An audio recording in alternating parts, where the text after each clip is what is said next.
கிட்டத்தட்ட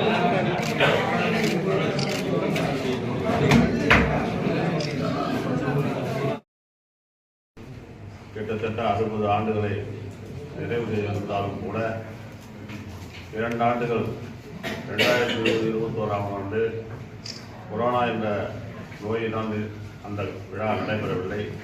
ஆகவே 58வது ஆண்டு கம்பன் விழாவை இவ்வாண்டு நாம் சிறப்பாக நடத்தியிருக்கிறோம்.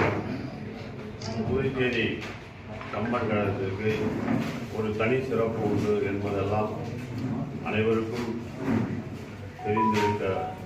தெரிந்திருக்கும்.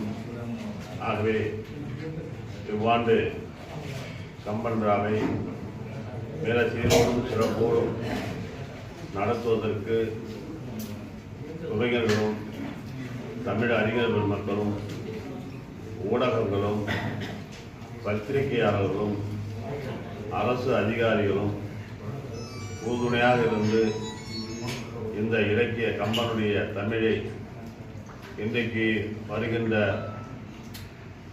இளம் சிறார்களுக்கெல்லாம் கொண்டு சேர்க்க வேண்டும் என்ற நிலையிலே இந்த விழா துவங்கப்பட்டது.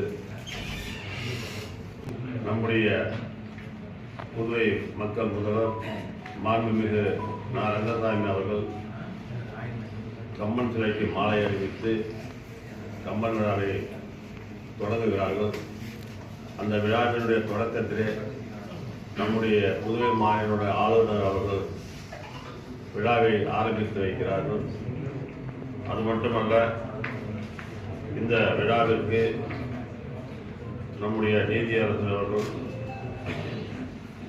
தேசிய மனித உரிமை கழகத்துடைய ஆணையர், முன்னாள் மேனாள் நீதியரசர் நாம சுப்பிரமணியம் அவர்கள் தலைமை உரையாற்ற இருக்கின்றார்கள்.